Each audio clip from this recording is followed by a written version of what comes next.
Hi friends, welcome back to my channel IAS with me. Fundamentals of Essay and Answer Writing book by Anudeep durishetty. Already 2 videos, ఒకటి ఈ book యొక్క overall review, ఈ book మనకి ఏ విధంగా use అవుతుంది అని చెప్పేసి the first one, and the next one how to prepare for the essay అని చెప్పి చూసాము. దాంట్లో మాస్టర్ జిఎస్ టాపిక్స్ అని చెప్పేసి కూడా క్లియర్గా చూసాము. ఇప్పటిదాకా ఎవరైనా ఆ వీడియోస్ చూడకుండా ఉన్నట్లయితే కనుక నేను డిస్క్రిప్షన్లో ఫస్ట్ ఆఫ్ ఆల్ ఆ వీడియోస్ లింక్స్ అయితే మీకు ప్రొవైడ్ చేస్తాను. ఇట్స్ బెటర్ ఫస్ట్ ఆ వీడియోస్ వాచ్ చేసిన తర్వాత నెక్స్ట్ ఈ వీడియో చూస్తే మీకు కంటిన్యూటీ అనేది ఉంటుంది. సో ఆలస్యం చేయకుండా ఈరోజు వీడియోలో టాపిక్లోకి వెళ్ళిపోదాం. So how to prepare for the ఎస్సేలో మాస్టర్ జిఎస్ టాపిక్స్ అంటే జిఎస్ టాపిక్స్లో ఇన్ఫర్మేషన్ని గెయిన్ చేసుకోండి. At the same time essay కూడా మనము ప్రిపరేషన్ టైం ఇవ్వాలి. So it has the same weightage as GS. 250 marks అన్న వెయిటేజ్ ఉంది కాబట్టి దీనికి కూడా మనం టైం కేటాయించుకుని ప్రిపరేషన్ అనేది చేయాలి అని తను చెప్తున్నారు. నెక్స్ట్ తను కొన్ని హ్యాబిట్స్ ఏం చెప్తున్నారు, కొన్ని యూస్ఫుల్ ఏమి స్కిల్స్ చెప్తున్నారంటే the first one, develop a hobby of reading non fiction books. So non fiction బుక్స్ని చదివే ఒక హాబీని మీరు డెవలప్ చేసుకోండి. అది మీ ఎగ్జామ్ ఆన్సర్ రైటింగ్లో కూడా యూజ్ అవుతుంది అని చెప్పేసి తను చెప్తున్నారు. తనకి ఏ విధంగా యూజ్ అయిందో కూడా ఇక్కడ నెక్స్ట్ డిస్క్రిప్షన్లో ఈ పారాగ్రాఫ్ తను మెన్షన్ చేస్తున్నారు. తనకి ఏ విధంగా యూజ్ అయిందో కూడా చూద్దాం. Reading non fiction books helps you develop a mature thought process. So reading non fiction books చదవడం వల్ల మనకి ఎప్పుడైనా ఒక మెచ్యూర్ థాట్ ప్రాసెస్ అంటే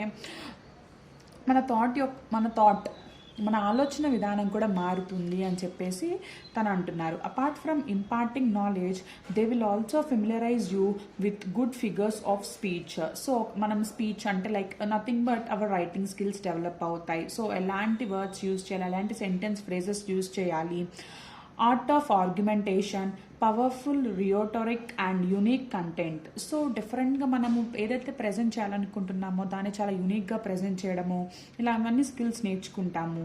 for example in an essay on artificial intelligence I took ideas from Yuval Harari's Homo Deus. ఇది ఒక book అనమాట. So artificial intelligence essay మీద నేను ఈ బుక్ నుంచి కొన్ని ఐడియాస్ తీసుకుని అవి నేను యూజ్ చేశాను అని చెప్పేసి అనుదీప్ మెన్షన్ చేస్తున్నారు. To argue that AI is an imminent threat to humanity. So artificial intelligence వల్ల ఒక థ్రెట్ ఉంది అని చెప్పేసి నేను నా ఆన్సర్లో ఆర్గ్యూ చేయడానికి నాకు కొన్ని ఐడియాస్ ఈ బుక్ నుంచి యూజ్ అయ్యాయి. Or if you read a book like why nations fail you will understand the importance of innovation, political and economic freedoms in propelling a nation forward. So why nations fail అనే ఒక book కనుక మీరు తీసుకుంటే importance of innovation, political and economic freedoms, so innovation freedom, political freedom, economic freedom యొక్క importance మీకు అర్థమవుతుంది. So nation ఫార్వర్డ్గా ఉండడానికి ఈ బుక్ చదివితే అని చెప్పేసి చెప్తున్నారు. So apart from UPSC related material develop the hobby of reading non fiction books. It is not to suggest that you should read one non-fiction book per topic to get good scores in essay, but reading them occasionally in your free time will benefit you in the long run even after you become a civil servant. So మనం first నేర్చుకోవాల్సిన ఒక hobby ఏంటి, ఒక habit ఏంటి అంటే non fiction బుక్స్ని చదవడం వల్ల మనకి యూజ్ అవుతుంది అని చెప్పేసి తను ఒక హాబీ అయితే చెప్పారు. నెక్స్ట్ ఏంటి, collect information from specific magazine issues. So ఇన్ఫర్మేషన్ని మనము కొన్ని స్పెసిఫిక్ మ్యాగజైన్ ఇష్యూస్ నుంచి ఇన్ఫర్మేషన్ మీరు కలెక్ట్ చేసుకోండి. మీరు వేరే లైక్ మీరు అది హార్డ్ కాపీ తీసుకోవచ్చు, లేకపోతే మీరు నోట్ మేకింగ్ చేసుకోవచ్చు, దాని నుంచి కంపైల్ చేసుకుని ఇలా మీరైతే ఇన్ఫర్మేషన్ని కలెక్ట్ చేసుకోండి అని తను ఏం చెప్తున్నారో చూద్దాం.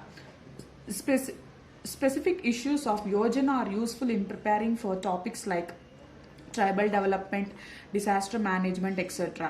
సో యోజన మ్యాగజైన్లో, Yojana and Kurukshetra important magazines అని మనకు తెలుసు. యోజన మ్యాగజైన్లో ట్రైబల్ డెవలప్మెంట్ గురించి, డిసాస్టర్ మేనేజ్మెంట్ గురించి కొన్ని యూస్ఫుల్గా వాళ్ళు ఇష్యూస్ని అయితే టాపిక్ వైజ్ మెన్షన్ చేస్తూ ఉంటారు. వాటి నుంచి మీరు ఇన్ఫర్మేషన్ గ్యాదర్ చేసుకోండి. These magazines will also help you know the positives and criticisms of government policies in that sector. So ఆ సెక్టార్లో గవర్నమెంట్ పాలసీస్ యొక్క పాజిటివ్స్ ఏంటి, దానికి వాళ్ళు లైక్ పీపుల్ ఎలా క్రిటిసైజ్ చేస్తున్నారు, ఈ రెండు కూడా మీరు తెలుసుకుంటారు. Apart from magazines, economic survey is a rich resource for latest statistics and schemes in a particular sector. So ఈ మ్యాగజైన్సే కాకుండా ఎకనామిక్ సర్వే, ఎప్పుడు మనకి ఎకనామిక్ సర్వేస్ వీడియోస్ అనేవి రిలీజ్ చేస్తూ ఉంటారు కదా. సో ఎకనామిక్ సర్వే కూడా మీకు చాలా యూజ్ అవుతుంది. లేటెస్ట్ స్టాటిస్టిక్స్ అంటే ప్రెసెంట్ ఎలా ఉన్నాయి, ఎప్పుడో మనం గుర్తుంచుకోవడం కంటే ప్రెసెంట్ ఏం జరుగుతున్నాయి, స్టాటిస్టిక్స్ ఎలా ఉన్నాయవన్నీ గుర్తుంచుకోవడము, అండ్ ప్రెసెంట్ ఏం స్కీమ్స్ కొత్తగా లాంచ్ చేస్తున్నారు, వాటి యొక్క ఎగ్జిక్యూషన్ ఎలా ఉంది అని చెప్పేసి తెలుసుకోవడం కూడా యూజ్ అవుతుంది. Make a note of these in a separate notebook and revise them from time to time. So economic సర్వేలో ఉన్న ఈ స్కీమ్స్ గురించి స్టాటిస్టిక్స్ని ఇవన్నీ మీరు చిన్న చిన్నగా ఒక నోట్ మేకింగ్ చేసేసుకుని రివైజ్ చేస్తూ ఉండండి, ఆ ఇన్ఫర్మేషన్ మీరు గుర్తుండడానికి.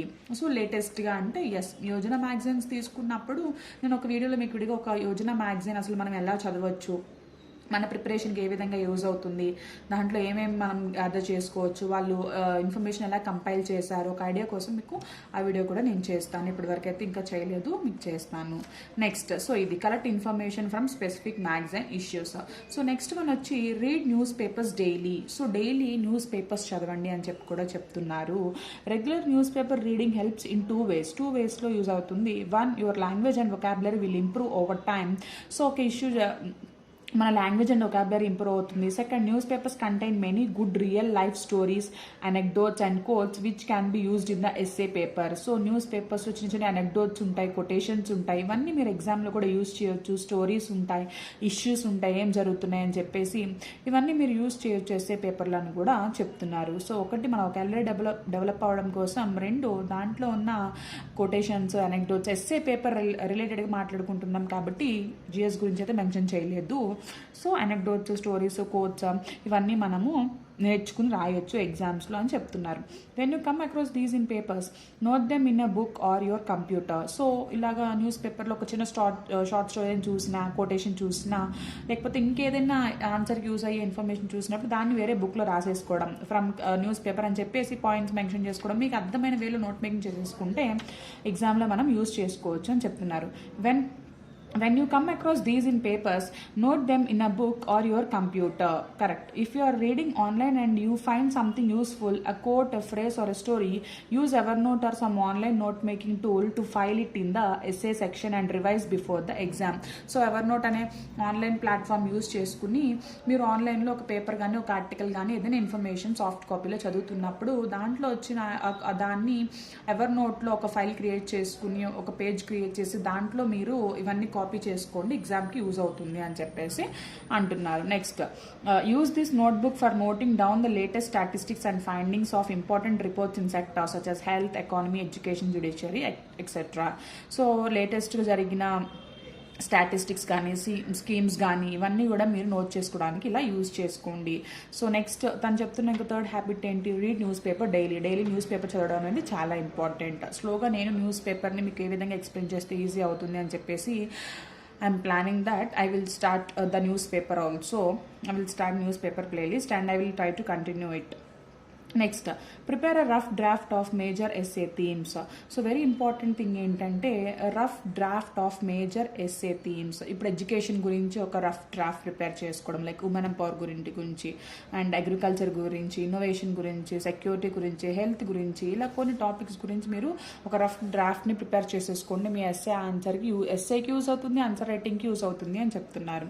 ఏ useful exercise in your essay preparation is to pore over previous year essays and understand major themes which are asked in the essay.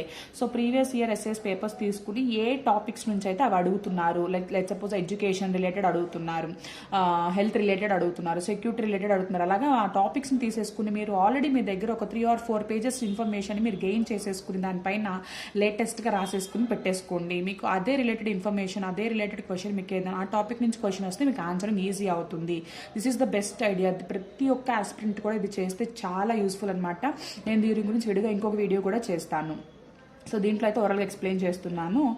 So next, which are asked in the essay, you would find common themes such as education, agriculture, women empowerment, science and tech, innovation, foreign policy, security, health, economic reforms, etc. For these frequently asked topics, prepare rough essay draft. This draft need not necessarily be a complete essay, but an outline in which you jot down major points and roughly think of what you will write in the introduction, main body and conclusion. This exercise helps immensely in getting rid of the writer's block and develop the habit of brainstorming and preparing. Providing a quick framework for a topic. So ఇలాగ ఒక ఇన్ఫర్మేషన్ని మనము let suppose ఒక education topic ఉంది, దాంట్లో ఏమేమి schemes ఉన్నాయి, ఏమేమి రూల్స్ అండ్ రెగ్యులేషన్స్ ఉన్నాయి, ఏ ఆర్టికల్స్ ఎడ్యుకేషన్ గురించి, అలాగా ఫండమెంటల్ డ్యూటీస్ ఎవ్రీథింగ్ మొత్తం తెలుసుకుని నెక్స్ట్ దాంట్లో ఉన్న పాజిటివ్స్ ఏంటి, నెగిటివ్స్ ఏంటి, స్కీమ్స్ ఎలా రన్ అవుతున్నాయి, స్టాటిస్టిక్స్ ఏంటి, సో ప్రజెంట్ జరిగిన ఇష్యూస్ ఏంటి, మొత్తం ఒక దగ్గర 3 or 4 pages ఇన్ఫర్మేషన్ జాబ్ చేసుకుంటే ఎస్ఏలో ఎడ్యుకేషన్ గురించి అడిగినప్పుడు ఆ ఇన్ఫర్మేషన్ మనం రాసుకోవచ్చు. ఆన్సర్ రైటింగ్లో కూడా అది యూజ్ అవుతుంది. This is the must and very important thing every aspirant is suppose to do. Yes, next practice writing full length essays. So full length essays రాయడాన్ని కూడా మీరు ప్రాక్టీస్ చేయండి. ద లాస్ట్ థింగ్ తను ఒక 5 points అయితే చెప్తున్నారు. First one ఏంటి, non fiction books చదవడం అలవాటు చేసుకోవడం, స్పెసిఫిక్ మ్యాగజైన్ ఇష్యూస్ నుంచి ఇన్ఫర్మేషన్ కలెక్ట్ చేసుకోవడము, న్యూస్ పేపర్స్ డైలీ చదవడము, రఫ్ డ్రాఫ్ట్ ప్రిపేర్ చేసుకోవడం టాపిక్స్ నుంచి. నెక్స్ట్ వన్ వచ్చేసరికి ఫుల్ లెంత్ ఎస్సేస్ రాయడం ప్రాక్టీస్ చేయడం.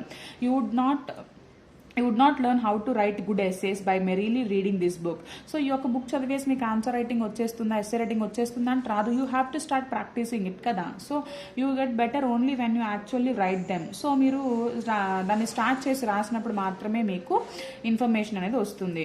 Right as many essays as you can and then analyse for yourself as to what you have missed. So ఎన్ని essays possibility అంటే అన్ని essays రాయడం, check చేసుకోవడం, ఏం టాపిక్ మిస్ అయ్యాము, ఏమి మనం అక్కడ మెన్షన్ చేయలేకపోతున్నాం, మన ప్రోగ్రెస్ ఎలా ఉంది అని చెప్పేసి, మన పర్ఫార్మెన్స్ ఎలా ఉందని ఎవ్రీథింగ్ క్రాస్ చెక్ చేసుకోవడము. You can try to implement the ideas that you find yourself that you find useful here in the mock test. Learn from your peers. If it helps, join a test series for essay to get into the habit of consistently writing full length essays within the given time limit. So ఇచ్చిన time లిమిట్లో రాయగలగడం నేర్చుకోవాలి అంటే ఒక test for essays test series కూడా join అవ్వండి అని చెప్తున్నారు. As for evaluation, take a look at some of the toppers essays and check how your essay compares with theirs. So మనం self evaluate చేసుకోవాలంటే ఆల్రెడీ ప్రీవియస్ టాపర్స్ ఆన్లైన్లో SA copies ఉన్నాయి కదా, అవి చెక్ చేయండి. వాళ్ళ పర్ఫార్మెన్స్ దాంట్లో ఎలా ఉంది, మీది ఎలా ఉంది, దానికి దగ్గరగా ఉందా లేదా, మీరు ఏం స్కిల్స్ డెవలప్ అవ్వాలి అని చెప్పేసి ప్రతిదీ మనం సెల్ఫ్ చెక్ చేసుకోవడమే. You can also rely on coaching institutes but most of their work is substand. So take their feedback with caution. So వాళ్ళ ఫీడ్బ్యాక్ అంటే ఒక ఇన్స్టిట్యూట్లో కూడా మీరు జాయిన్ అయ్యి ఎస్ఏ టెస్ట్ సిరీస్ చేయొచ్చు. బట్ ఏంటి అంటే so first self is important అనమాట. వాళ్ళకి చాలా స్టూడెంట్స్ ఉంటారు, మీ పైన కాన్సన్ట్రేట్ చేయాలంటే వీ కెనాట్ సే కదా. Next, getting good at essay writing is going to be a gradual progress. So స్లోగా గ్రాడ్యువల్ ప్రాసెస్ అనమాట. అంటే ఈరోజు కూర్చుని రేపటికల్లా ఎస్ఏ నాకు ఫుల్ మార్క్స్ వచ్చేసేది, 125 మార్క్స్ వచ్చేది నేను రాయాలి అంటే that is not possible. So మనము స్లోగా ఏమేమి ఇన్ఫర్మేషన్ గ్యాదర్ చేసుకోవడము, ఆ ఇన్ఫర్మేషన్ ఒక ఎస్ఏ రాయగలుగుతున్నామా లేదా, ఎంత టైం పడుతుంది, తక్కువ టైంలో రాయాలి, మనం కోడ్స్ యూజ్ చేస్తున్నాం లేదా, రిలేటెడ్ ఇన్ఫర్మేషన్ రాస్తున్నామా లేకపోతే అవుట్ ఆఫ్ ది బాక్స్ దగ్గరకు వచ్చేస్తున్నామా, అంటే థింక్ బియాండ్, దాని గురించి కనెక్టింగ్ డాట్స్ చేయగలుగుతున్నామా లేదా, లేకపోతే టాపిక్ బయటకు వచ్చేస్తున్నామా, అదే టాపిక్లో ఉంటున్నాం, ఇన్ ద స్పియర్ మెయింటైన్ చేయగలుగుతున్నాం లేదా, ఎవ్రీథింగ్ మనం చెక్ చేసుకోవాలన్నమాట. But once you learn it the essay paper will reward you well. So అది కనుక మీరు తెలుసుకుని ఉంటే, ఈ ప్రోగ్రెస్ అంటే ఎస్ఏ రైటింగ్ కనుక మీరు బాగా తెలుసుకుని ఉంటే, సో ఎస్ఏ పేపర్లో మనకి మంచి మార్క్స్ వస్తాయి and that will add to the overall mains score also. So these are the 5 things he told. Once again I'll revise. Develop a hobby of reading non-fiction books, first one, and collect information from specific magazine issues, read newspapers daily, prepare a rough draft of major essay themes, practice writing full length essays. So these are the things that we have to develop in order to write a better essay, and hope this video is useful. Thank you for watching.